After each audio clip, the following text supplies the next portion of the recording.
네, 감동이 느껴지는 설교를 하도록 제가 노력하겠습니다. 여러분, 아까 우리 전도사님께서 여러분들에게 요게벳이 누구냐고 질문을 했더니 아시는 분이 계시더라고요.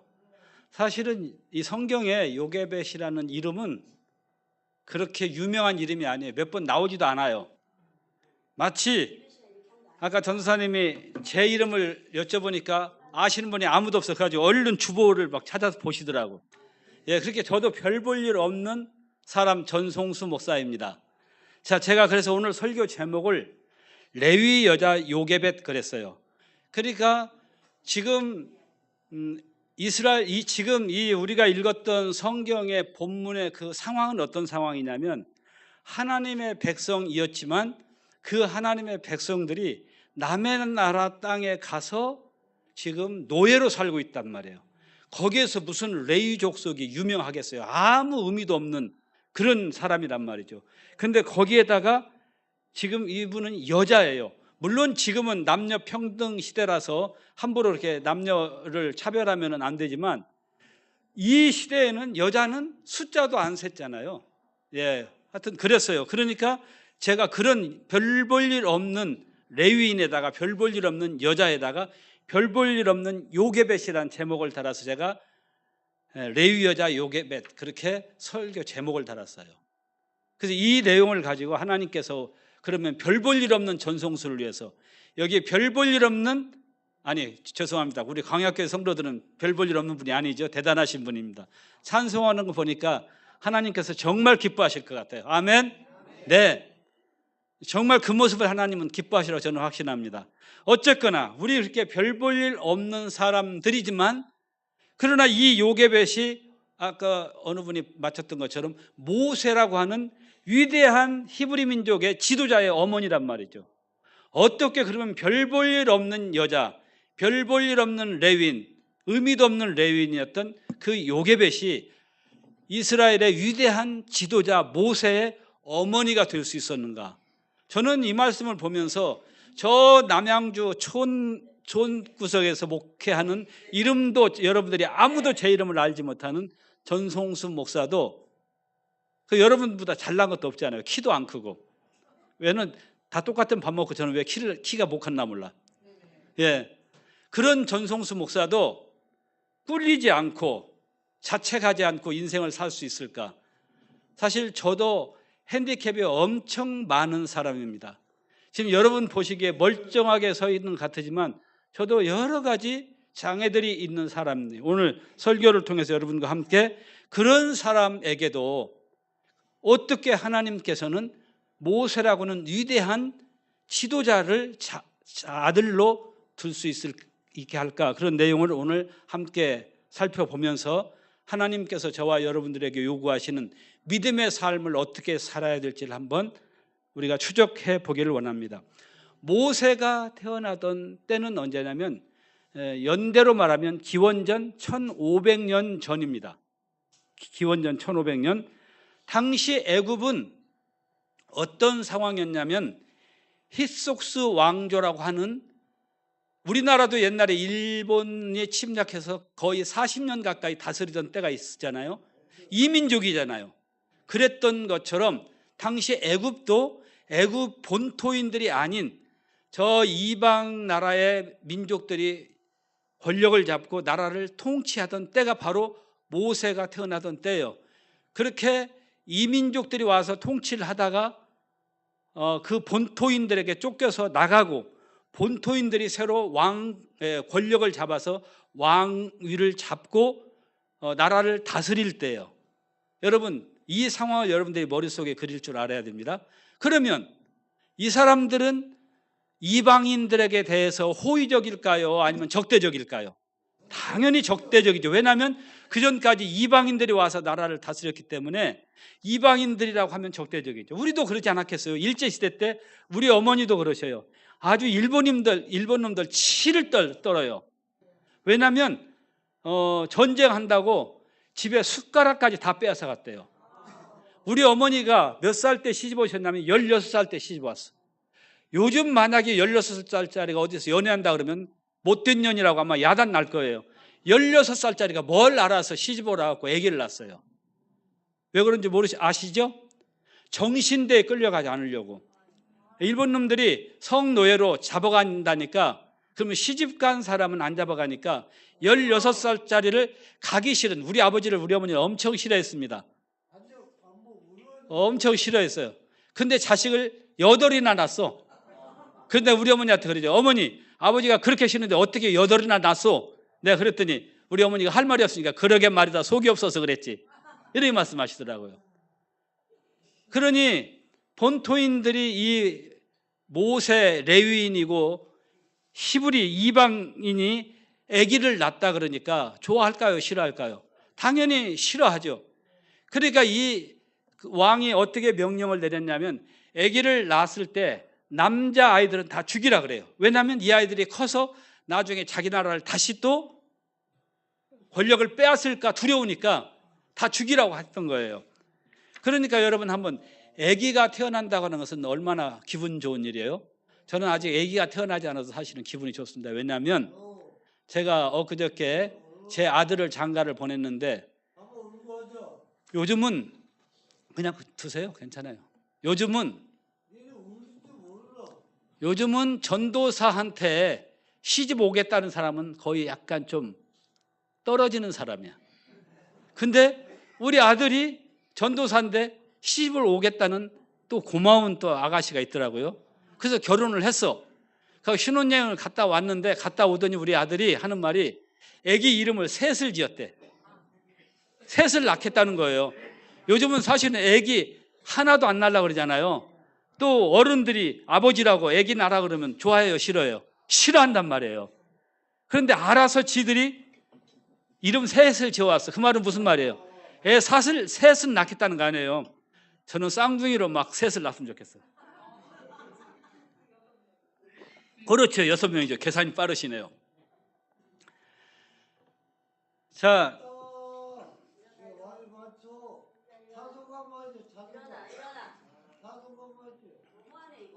두셔요.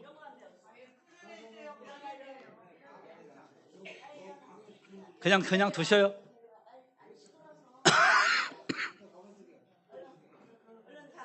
예배 시간에 이렇게 놓이는 것도 안 돼. 얼른 와. 멀쩡해가지고. 자, 저는 계속 하겠습니다. 이제 집중하시죠. 저한테 집중하십시오. 예, 그래야 돼요. 저한테 집중하세요. 그래서 아기를 낳는 것은 우리가 얼마나 기쁜 일이에요. 저는 아직 아기를 낳지 못했지만 셋이나 난다 그러니까 우리 며느리가 그렇게 예쁠 수가 없어요. 예. 근데 모세 어머니는 아기를 낳아놓고도 기뻐할 수가 없어요. 왜냐하면 아기 난 줄 알면은 죽게 되니까.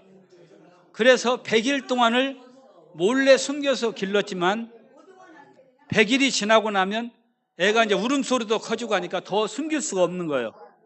이게 모세 어머니로서는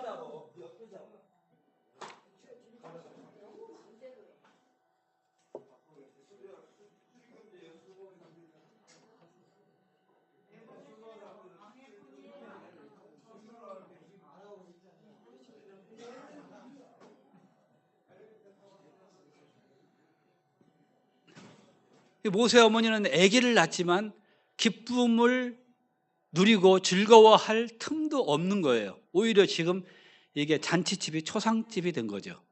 잔치집이 초상집이 된 거예요. 이런 사회적인 분위기를 잘 보여주는 것이 우리가 읽지는 않았지만 1장 11절에 보면 이렇게 나옵니다. 감독들을 그들 위에 세우고 그들에게 무거운 짐을 지워 괴롭게 하여 그들에게 바로를 위하여 국고성과 비돔과 라암셋을 건축하게 하니라.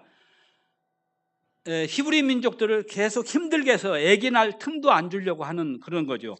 16절에 보니까 이르되 너희는 히브리 여인을 위하여 해산을 도울 때 그 자리를 살펴서 아들이거든 그를 죽이고 딸이거든 살려두라 그래. 산파들, 요즘으로 말하면 산부인과 의사들을 통해서 히브리인들이, 즉 이방인들이 아기를 낳으면 딸이면 공격할 수 없으니 놔두고 아들이라면 나중에 커서 이놈들이 공격할 테니 죽이라 그러는 거예요. 이런 분위기 가운데서 아기를 낳았단 말이죠. 그런데 그 아기를 100일 동안 숨겼지만 더 이상은 감추고 숨길 수가 없었어요. 갓난 아기의 울음까지 우리가 막기는 어렵잖아요.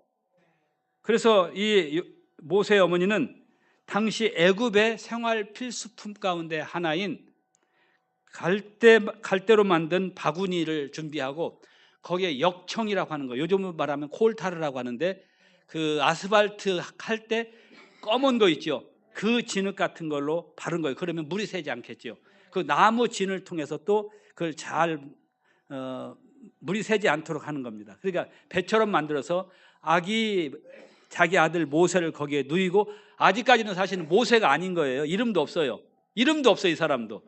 그 아기를 누이고 뚜껑을 덮어서 그 나일강의 갈대 사이에다 두었어요. 그리고 자기 딸, 즉 모세의 누나를 보내서 이 아이가 어떻게 되는가 보자, 보고 오라고 그렇게 보낸 거죠. 근데 마침 애굽의 공주가 목욕을 하러 나일강에 나왔다가 그 아기 모세를 본 거예요. 여기서 여러분들이 공주가 왜 나일강가로 목욕을 하러 오냐 이런 거 이제 따지기 시작하면 곤란해요. 이제 물론 여기에 이제 어떤 내용이 다 있지만 오늘은 그 얘기를 하려고 하는 거 아니까 어쨌든 성경이 이야기한 대로 그 나일강가로 왔다가 그 갈대 상자에 있는 모세를 발견한 거예요. 그리고 그 공주가 그 아기를 불쌍히 여겨서 건져다가 자기 아들로 삼아서 키우기로 마음 먹은 거예요. 그때 이 모세의 누나가 쪼르르 달려가서 이 아기를 위해서 유모를 구해드릴까요? 그러니까 그 공주 입장에서는 젖먹이가 필요하니까 예스. 그래서 모세의 누나가 엄마한테 쪼르르 가서 엄마를 데려다가 결국은 엄마가 젖을 먹여서 돈 받고 키우게 되는 그런 역사가 바로 하나님의 역사인 줄로 믿습니다. 자, 그런데 오늘 우리가 같이 읽었던 이 2절을 여러분들이 잘 보셔야 돼요. 2절을 같이 한번 다시 볼까요? 2절. 자, 같이 한번 읽어요. 시작. 그 여자가 임신하여 아들을 낳으니 그가 잘생긴 것을 보고 석 달 동안 그를 숨겼으나, 그 아기가 잘생긴 것을 보고 석 달 동안 숨겼으나 이렇게 얘기하고 있습니다. 자, 여기 잘생긴 것을 보았다 그랬는데 이 잘생겼다는 말이 무슨 말일까? 모세 엄마가 어떻게 보았기에 자기 새끼가 못생긴 자식이 있을까요? 여러분 보시기에 저 별 볼 일 없어도 우리 어머니는 저를 7째로 낳았지만 저도 귀여워했습니다. 이뻐했습니다. 믿으십니까? 예, 엄마 눈에는 다 예쁘죠. 그런데 우리가 생각하는 부모가 자식을 이뻐하는 그런 의미의 잘생겼다는 뜻이 아니에요. 히브리서 11장 23절은 이렇게 말합니다. 믿음으로 모세가 낳았을 때 그 부모가 아름다운 아이임을 보고 석 달 동안 숨겨 왕의 명령을 무소하지 아니하였으며 이렇게 말합니다.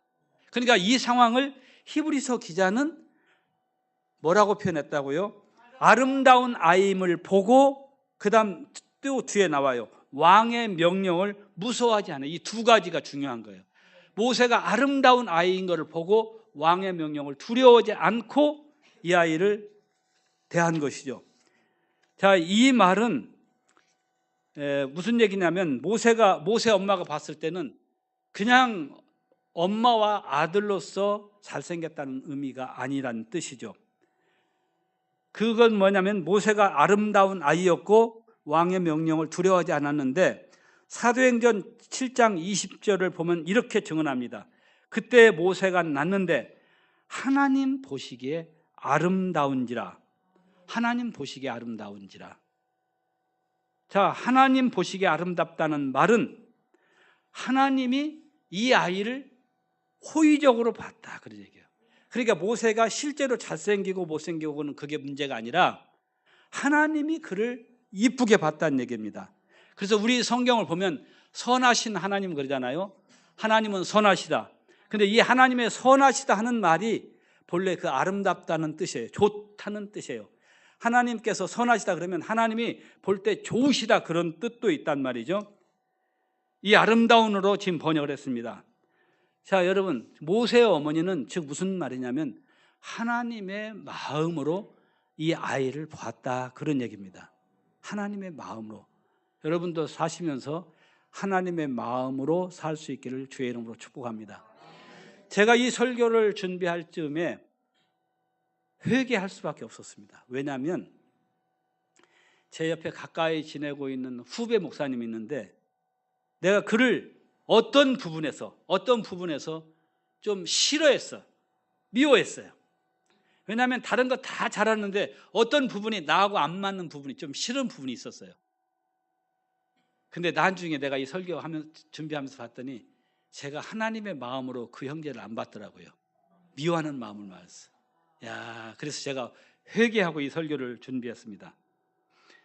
어떤 부모인들 자식이 예뻐 보이지 않을 부모가 있습니까? 그러나 성경의 이런 표현은 단지 부모이기 때문에 예뻤다는 것을 넘어서 하나님의 마음을 닮은 마음으로 보니 이 모세가 아름다웠다는 얘기예요.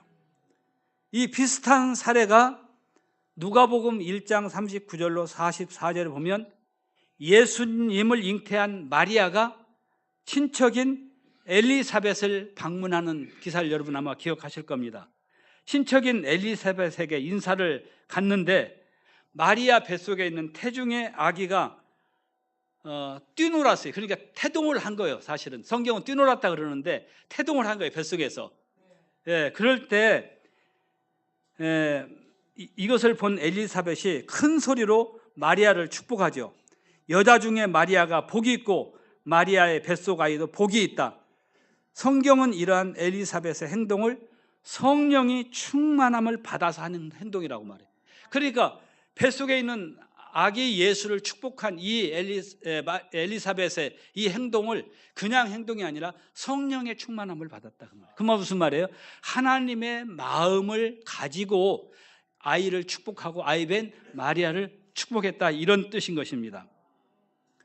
또 한 사례가 있죠. 사무엘상 16장에 보면 사무엘 선지자가 다윗에게 왕으로 기름 붓는 일을 증언할 때 사무엘이 다윗을 본 느낌을 이렇게 기록하고 있습니다.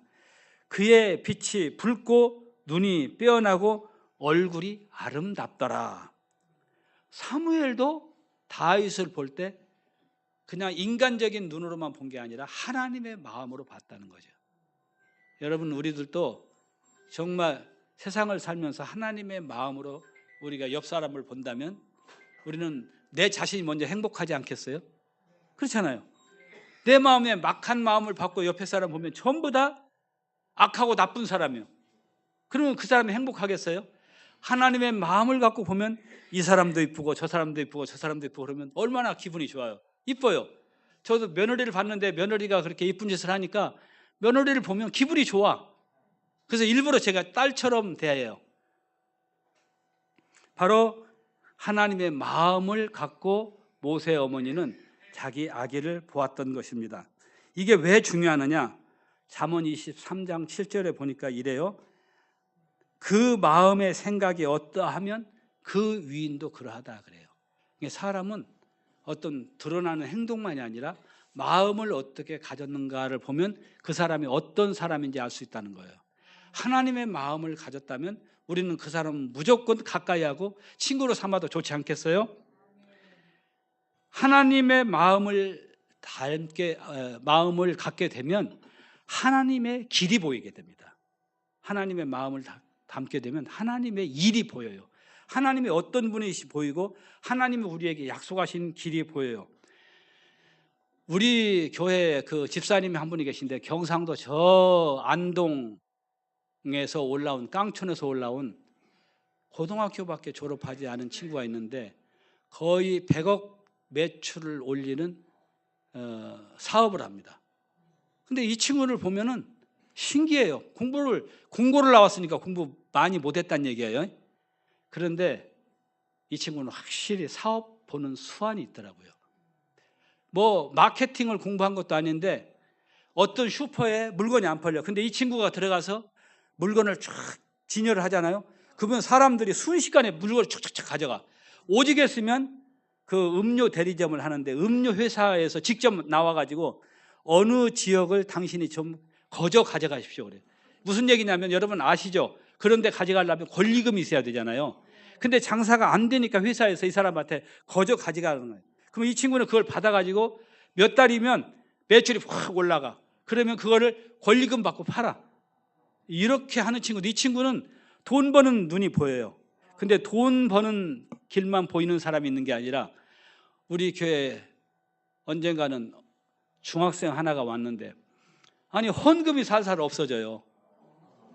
그래서 나중에 이제 봤더니 그 중학생 아이였는데 나중에 이제 그 아이만 걱정되는 게 아니라 그 아이하고 함께 몰려다녔던 우리 교회 아이들이 걱정되잖아요. 그래서 그 아이들을 불러다가 얘기를 들어봤더니 그 아이는 돈 훔치는데 아주 선수야. 그래서 애들하고 같이 지나가다가 어떤 편의점 딱 보면은 야, 저 편의점은 저 훔치기 쉬워. 저 편의점은 훔치면 안 돼. 이렇게 얘기를 하더라는 거예요.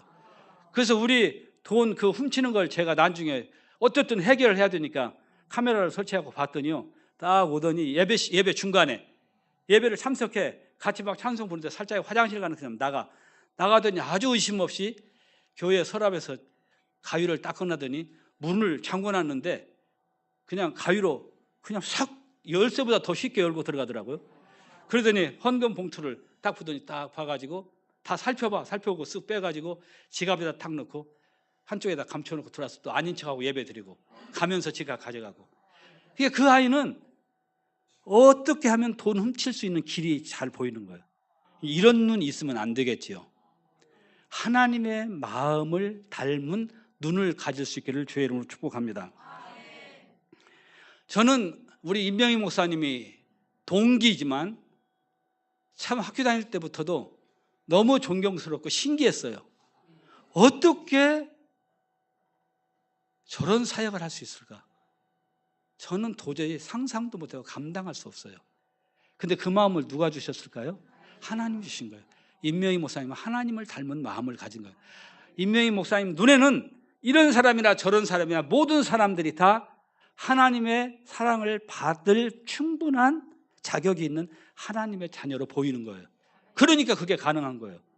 저는 거기에 비하면 목사도 아니에요. 죄송합니다. 목사도 아닌 사람이 여러분들에게 설교를 해서. 저는 정말 그렇습니다. 여러분 또 가수 션이라고 하는 사람 혹시 기억하시나요? 알죠?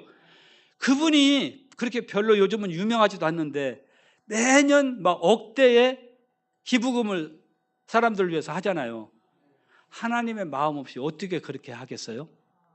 하나님의 마음을 담는 것은 그렇게 중요합니다. 모세의 어머니는 별 볼 일 없는 레위 사람이요, 별 볼 일 없는 여자요. 사실은 성경에도 그의 이름이 요게벳이라고 몇 번 나오지도 않는 여자이지만 위대한 민족의 지도자의 어머니가 될 수 있었던 것은 바로 하나님의 마음을 닮은 눈을 가졌다는 거예요. 여러분들도 자꾸 훈련을 하실 수 있기를 바랍니다. 사람을 외모로 판단하지 마시고 하나님처럼 하나님의 자녀인 우리 모두를 하나님의 눈으로 보실 수 있는 여러분 되시기를 주의 이름으로 축복합니다. 그 마음이 생각이 어떠하면 그 위인도 그런 거예요. 우리 임명희 목사님은 그 마음의 위인이 그런 분이에요. 하나님의 마음을 닮은 분이에요. 우리 목사님은 정말 하나님 나라에서 상 많이 받으실 줄로 믿습니다. 두 번째로 요게벳은 왕의 명령을 두려워하지 않았다 그랬어요. 즉 왕의 명령을 두려워하지 않았다는 말은 무슨 말일까요? 하나님을 더 두려워했다는 말입니다. 우리가 사는 삶이란 특별히 신자들에게는 성경이 증언하는 대로 세상에 둘러싸여 삽니다. 여러분 그러잖아요. 여러분이 밖에만 나가면 온 세상이 다 둘러싸여 있죠. 이 세상은 사실은 우리 신자들에게 모든 게 다 위험하고 모든 게 우리의 신앙의 걸림돌인 것이죠. 또 우리는 세상을 살다 보니까 여기도 뭐 몸이 아프신 분들도 계실 거고 여러 가지 아픔이 있을 것으로 아는데 저도 마찬가지예요. 저도 2022년 12월 2일 날 뇌경색, 점잖은 표현을 하면 뇌경색이지만 뇌졸중 아니에요. 중풍 아니에요.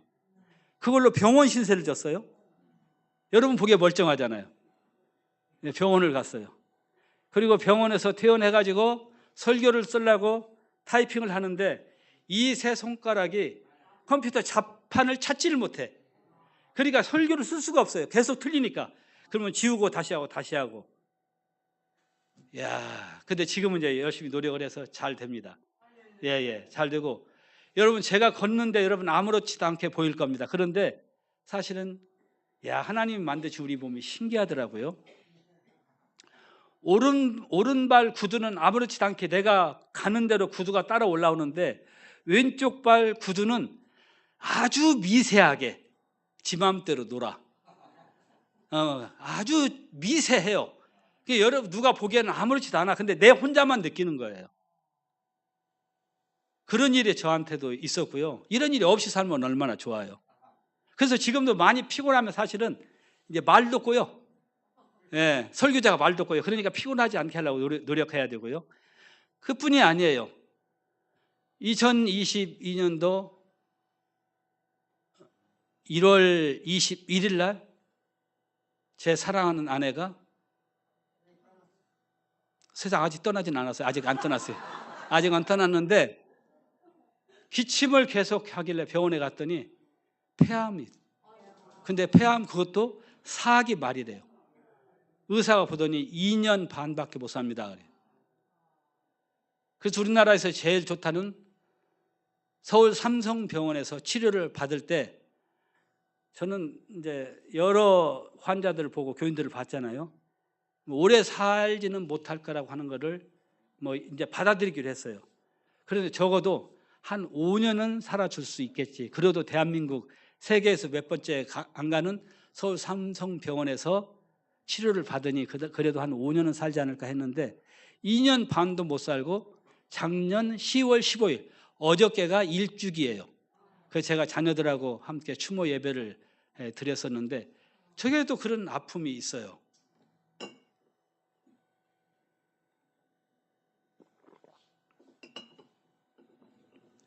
저하고 친하게 지나고 함께 독서회를 하고 기도하는 목사님이 계신데 갑자기 우리 아들 결혼식 때 왔어요. 며칠 전에 10월 3일 날 장가를 갔는데 왔는데 갑자기 그 전에 연락이 왔어요. 열흘 동안 화장실을 못 갔대요. 그래서 병원을 갔더니 대장암. 그 30cm를 잘라냈는데 또 그게 문제가 생겨서 또 병원에 입원하고. 이런 일이 없으면 얼마나 좋아요. 여러분, 세상에는 우리는 사실은 위험이 도사리고 있습니다. 저는 제 아내하고 암 투병을 하고 제 아내를 제가 천국에 보내는 10월 14일 밤까지 한 침대에서 같이 잤거든요. 그리고 그날 주일이었어요. 15일이. 그래서 아침에 제 아내한테 여보 나 예배 드리고 올게. 그렇게 하고 교회 갔다 와서 옷 갈아입고 그다음 제가 제 아내 앞에 앉았더니 하나님께서 불러가시더라고요. 제 어머니도 중풍으로 5년을 고생하셨어요. 제가 돌보다가 어머니를 천국에 보내드렸어요. 이렇게 이제 보면서 죽음이라고 하는 것도 또 질병이라고 하는 것도 우리 어머니도 권사님이세요. 그런데 중풍이 와요. 권사님이라고 중풍이 안 오는 게 아니야. 그런 위험들이 우리는 사실은 도처에 있어요. 그 제가 이제 우리 집사람하고 아내를 보면서 제 마음에 다짐을 합니다. 야, 이런 위험이나 죽음이라고 하는 것도 너무 자연스러운 거고 우리는 그런데 그 과정을 거쳐야 어디를 가요? 천국을 가요. 하나님이 그렇게 좋잖아요. 예, 사람들이 저에게 그럽니다. 아이고 전 목사님 이제 사모님도 안 계시고 애들 둘 다 시집장 보내고 외로워서 어떻게 살아요? 제가 그렇게 얘기를 합니다. 저처럼 행복한 사람이 어디 있습니까? 왜냐하면 제가 제 아내하고 검은 머리 팥불이 되도록 부부의 연을 지키겠다고 선서하고 장가를 갔잖아요. 근데 어쨌든 제가 뭐 다른 짓 안 하고 제 아내하고 잘 살다가 천국 보내드렸으니 한 가지 숙제 완료. 아멘. 예, 그리고 두 자식 낳는데 두 자식 다 시집장가 보냈으니 숙제 다 마친 거 아니에요? 그럼 나같이 행복한 사람 어디 있어요? 저 같은 사람 별로 없어요. 제가 그래서 그렇게 얘기를 합니다. 이와 같이 세상에는 수많은 그 위험들이 도사리고 있습니다. 세상 사는 일은 근심과 염려할 일들만 있습니다. 오죽했으면 옛날에 대중가요 가사 가운데 이런 노래가 있어요. 이 풍진 세상을 만났으니 나의 희망이 무엇이냐.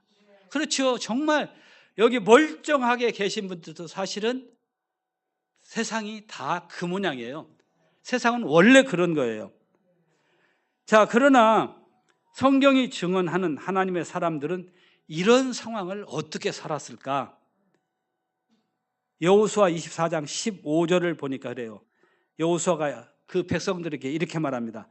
만일 여호와를 섬기는 것이 너희에게 좋지 않게 보이거든 너희 조상들이 강 저쪽에서 섬기던 신들이든지 또는 너희가 거주하는 땅에 있는 아모리 족속의 신들이든지 너희가 섬길 자를 오늘 택하라. 즉 그러니까 우상을 섬기든지 너희들 원하는 대로 택해라. 그러나 여호수아 나는 내 집은 여호와를 섬기겠노라. 할렐루야. 바로 이런 위험이 도처에 도사리고 있는 세상, 그 세상 자체가 위험인 세상에서 사는 신자들은 어떤 마음으로 살아야 되느냐? 여호와만을 섬기겠노라. 아멘. 즉 여호와만을 두려워하는 그런 삶을 사는 것이 필요한 줄로 믿습니다. 이스라엘 백성들이 주변 문화에 동화되어 하나님과 우상 사이에 갈등하고 있을 때 여호수아는 여전히 하나님을 섬기겠다고 선언합니다. 오늘날 저와 여러분이 사는 이 세상도 그런 불신앙과 아까 우리 기도하신 집사님 아주 기도 참 잘하셨는데 동성연애가 이제 만연해요. 이제 동성연애 안 하는 놈들이 이상한 놈들이 되는 건 세상에 살고 있어요. 참 별난 세상에 우리가 살고 있어요. 이제 어느 날 이게 좀 재밌는 얘기 해드려야 그 제 친구 목사님이 딸을 시집 보냈는데 아주 고민이 말이 없이 많아가지고 저한테 왔어요. 그래서 형첩도 안 돌리겠대 목사님들에게. 그래서 왜 그러냐 그랬더니 자기 딸이 저기 경상도 안동권시 문중에 장남한테 시집간대요. 그러니까 그 집은 예수를 안 믿고 장남한테 가니까 줄줄이 아시아의 어른들은 제사 지내야 되는 데는 가야 된다는 거예요.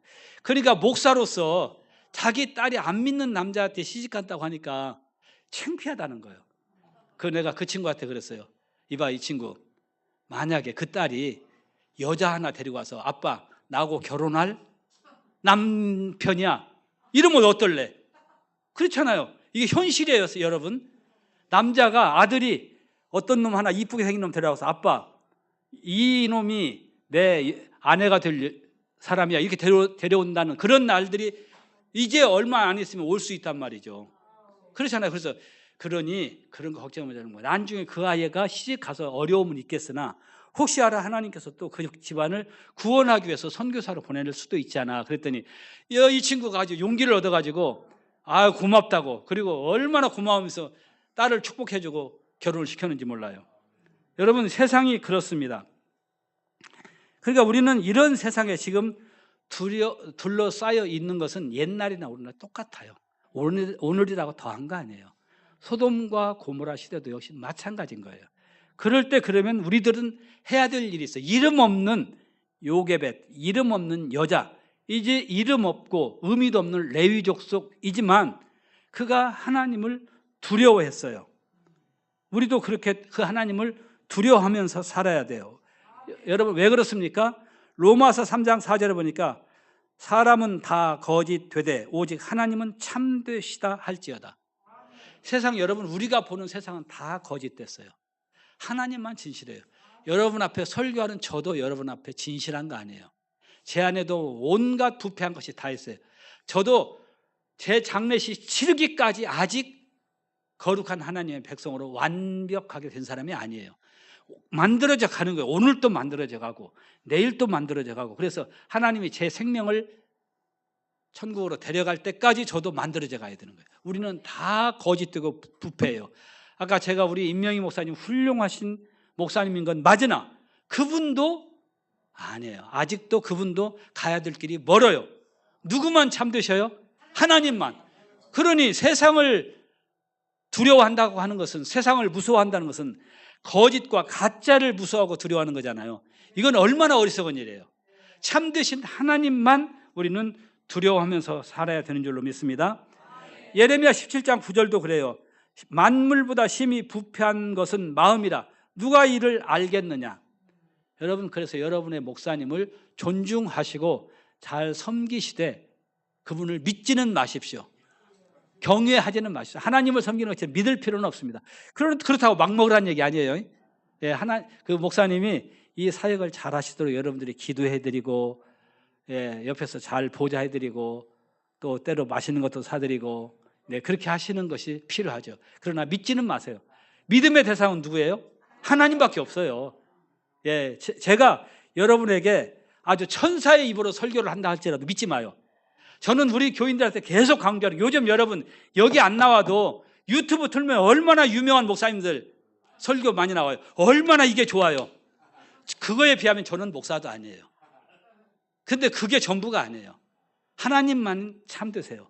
모세의 어머니 요게벳은 세상을 두려워한 게 아니에요. 왜? 그게 가짜인 걸 알거든요. 아무리 바로왕이 힘이 많고 그 치장을 해서 위대한 왕처럼 보일지라도 그가 가짜인 걸 알았어요. 그렇기 때문에 그를 두려워한 게 아니라 여호와 하나님을 두려워하죠. 그러니까 그 아기를 함부로 죽으라고 내줄 수가 없는 거예요. 여러분들이 염려하고 걱정하며 세상의 모든 것을 걸고 산다면 여러분들은 헛된 것에 투자하며 사는 것입니다. 저는 그래서 우리 성도들에게 그렇게 얘기를 합니다. 여러분, 전송수 목사 믿지 마십시오.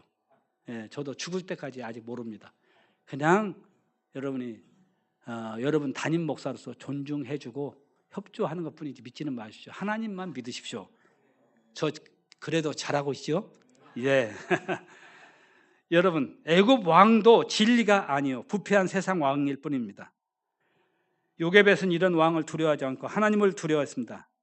요게벳은 이스라엘을 구원하는 구원자를 구원하는 하나님의 일을 할 사람이 되었습니다. 마태복음 7장 16절의 증언을 보십시오. 그의 열매로 그를 알지니 가시나무에서 포도나무 또는 엉겅퀴에서 무화과를 따겠느냐? 이렇게 말씀하잖아요. 요게벳, 즉 모세 어머니, 이름도 없는 여자요, 이름도 없는 사람이요, 또 의미도 없는 레위 족속이었지만 그의 열매는 뭐예요? 히브리인의 위대한 지도자 모세를 아들로 얻었잖아요. 여러분의 인생 가운데서도 여러분 별 볼 일 없고 이름 없을지라도, 여러분 당대에는 그거 없다 할지라도 여러분들이 그 믿음을 갖고 산다면 여러분을 통해서 어떤 일이 벌어질지 누가 알겠습니까? 전송수도 그래서 경기도 남양주에서 조그마한 교회 목회하고 있지만 그 믿음, 그 기대를 갖고 목회하고 있는 거예요. 저하고 함께 신앙생활하는 그 성도들을 통해서 하나님이 얼마나 위대한 일을 이루실까, 저도 그 기대와 소망을 갖고 하는 거예요. 적어도 저는 제 아들 하나는 그래도 사역자로 만들었잖아요. 지금 요즘 사역자면 얼마나 어렵습니까? 어떤 목사님들은요, 야 그런 거 하지 마라, 너 그러면 왜냐하면 그 아들한테 얻어먹을 게 없잖아요. 저도 당장 우리 아들한테는 얻어먹을 게 없어요. 제가 보태줘야 돼. 그러니까 이번에도 그 신혼여행 갔다 집에 왔는데 제가 뭐 막 은행도 주워가지고 다 해가지고 막 그것도 주고, 또 누가 뭡니까 뭐 키친타올도 이렇게 주었어요. 그래서 그거 다 살 수 있겠지만 그것도 막 싸주고 바리바리 싸줘요. 도움을 내가 받을 처지가 못 돼요. 왜? 저도 전도사로 공부할 때 우리 어머니, 우리 형제들 도움을 많이 받은 그 기억이 있기 때문에 아들도 어쨌든 하나님의 일을 한다고 하니 제가 도와주고 싶은 거죠. 그러나 열매로 우리는 알 수 있어요. 여러분들의 삶에 귀한 열매가 맺혀서 하나님께 영광이 되기를 주의 이름으로 축복합니다. 제가 이제 이 설교를 준비하면서 어느 책을 하나 읽었는데 어느 그 국민일보에서 나온 소심한 나에게 하는 말이라고 한, 제목이 정확한지는 모르겠어요. 그러나 대충 그런 내용이에요. 그런 책인데 거기에 책을 읽다 보니까 작가가 요게벳의 노래라고 하는 그런 노래를, 가사를 소개했더라고요. 그래서 제가 이제 금방 휴대폰을 꺼내서 정말 그런 찬양이 있나 고 찬양을 틀어봤죠. 그랬더니 제가 들어본 찬양이, 근데 그게 저는 이게 음치거든요. 예, 박치예요, 박치. 이게 그 뭡니까, 그 음정은 내가 잘 맞추는데 박자를 못 맞춰. 그 교회에서 찬송할 때도 제가 항상 먼저 안 나갑니다. 왜? 박치니까 틀리니까. 내가 틀리면 다 틀려버리잖아요. 그러니까 꼭 제가 반박자씩 늦게 들어갔는데 들어본 노래예요. 근데 제가 주의 깊게 못 들어서 그게 모세 어머니 요게벳에 대한 노래인지를 몰랐어요. 그 가사 중에 하나만 제가 생각이 나는 거예요. 너의 삶의 참 주인, 너의 참 부모이신 하나님 그 손에 너의 삶을 맡긴다. 예. 그 요게벳의 마음이 그랬다는 거예요. 세상이 아니라 그 아이를 갈대 상자에 실어서 보낼 때 나는 부패한 인간 어머니요 부모이지만 너의 참 주인은 누구냐? 여호와 하나님이다. 너의 참 아버지는 누구냐? 여호와 하나님이다. 그 아이에게 너를 맡긴다. 하나님이 그 모세를 어떻게 훈련시켰어요? 히브리 민족의 위대한 지도자로 훈련시키셨잖아요. 제 슬픈 또 아픈 얘기를 좀 하겠습니다. 제 아내가 굉장히 겁이 많은 사람이어서 약도 제대로 먹지 못하는 사람이고 주사 맞는 것도 세상에 무서워해서 병원 가기를 그렇게 싫어요. 그러니까 병원에 검진을 폐암 확진될 때까지 한 번도 건강검진을 안 했어요. 얼마나 무식하고 용감합니까? 그런 사람이었는데 저는 폐암 걸리면 우리 초상집이 될 줄 알았어요. 그런데 이 여자가 전혀 내색을 안 해요. 그리고 그 위내시경 해보셨죠? 위내시경은 그건 껌먹기. 기관 내시경은 여러분 아시잖아요. 물만 잘못 먹어도 막 겉으로 토해내잖아요. 그 기관 내시경을 다 해내고 그걸 다 견뎌내더라고요. 그리고 폐암이 걸렸는데도 불구하고 한 번도 원망하거나 울지 않더라고요. 그리고 병원을 3주마다 한 번씩 가면은 꼭 피를 뽑아. 피를 한 개만 뽑는 게 아니라 한 4개인가 뽑아래요. 근데 그거를 꿈쩍도 안 하고 다 해내. 그러던 사람이 하나님께서 부르시기 한 달 반 정도 됐는데 그때는 이미 이제 보니까 머리에 전이가 돼가지고 사람이 인지 능력이 왔다 갔다 해. 선망 증세라고 그러죠. 왔다 갔다 하고 걷는 것도 비쩍비쩍 잘 못 걸으려고 그러고.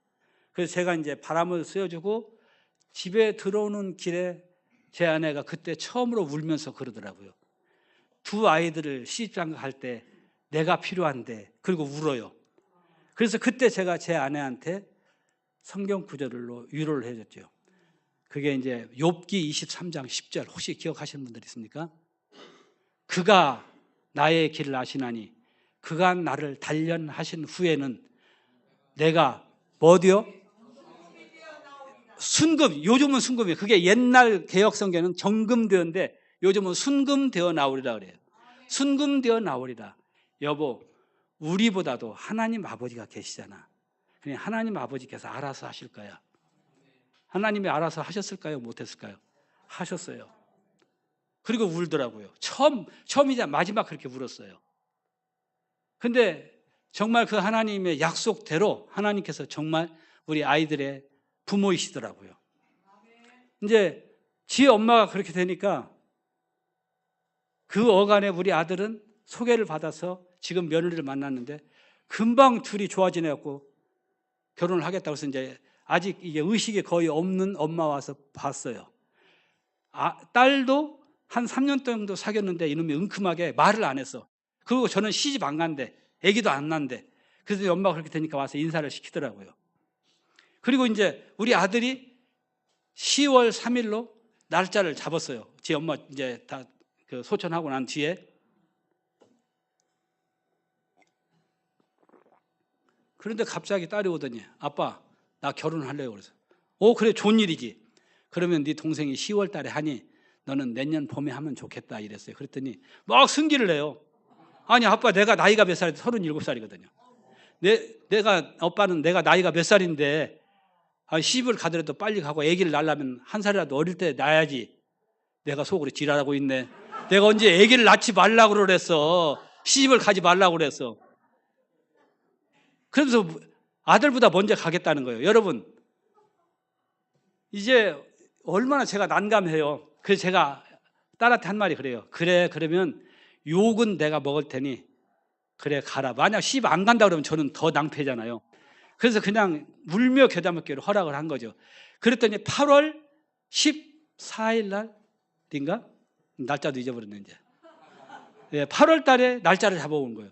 그러면 저는 얼마나 사람들에게 초청장을 보내면서 미안하겠어요. 8월 달에 아들 보내고, 아니 작년 10월 15일 날 우리 집사람 보내고, 또 올해 8월 달에 딸 시집 보내고, 또 10월 3일 날 아들 장가 보내야 되는데. 그래서 제가 우리 아이들 불러놓고 그랬어요. 아빠는 돈이 없어. 개척교회 목사 무슨 돈이 있겠어. 그래서 제가 손을 이렇게 들었죠. 나는 아무것도 해줄 수 없어. 하지만 아빠가 지금까지 살아오면서 남들 애경사에 성실하게 했으니 내가 그분들에게 연락은 해줄 테니까 더 이상 바라지 마. 이렇게 했거든요. 근데 딸은 그래도 직장이 괜찮아요. 저기 벤처 파이낸스라고 외국계 회사를 다니니까 그러면 살만하잖아요. 그렇게 해서 딸은 지가 알아서 해결을 했고, 아들은 돈이 없으니까 요즘 국가에서 무슨 청년주택을 주더라고요. 예, 그렇게 했어요. 그래서 제가 그 축의금들도 제가 다 챙기지 않고 그냥 아들, 자녀들에게 다 주고 그걸로 땡. 돈 한 푼 제 돈 안 들어가고 다시 시장가 보냈어요. 누가 보냈을까요? 제가요? 하나님이요. 하나님이 그 아버지잖아요. 너의 삶의 참 주인, 너의 참 부모이신 하나님 그 손에 너의 삶을 맡긴다. 요게벳이 하나님을 두려워하고 하나님의 마음을 갖고 있으니까 이 아이를 그냥 죽이지 아니하고 갈대상자에 고의해서 가서 강물에 이렇게 띄우면서 너의 참 주인은 내가 아니야. 여호와 하나님이야. 나는 너를 죽일 수가 없어. 왜냐? 바로왕이 아무리 힘이 세기로 그는 가짜니까. 진짜 두려운 분은 하나님이니까. 여러분 그렇게 산다면 반드시 하나님께서 여러분들에게도 좋은 열매로 여러분들의 믿음 생활이 결코 헛되지 않았다고 하는 것을 열매로서 보여주실 날을 기대하시고 믿음으로 온전히 승리하며 사는 여러분 되시기를 주님의 이름으로 축복합니다. 기도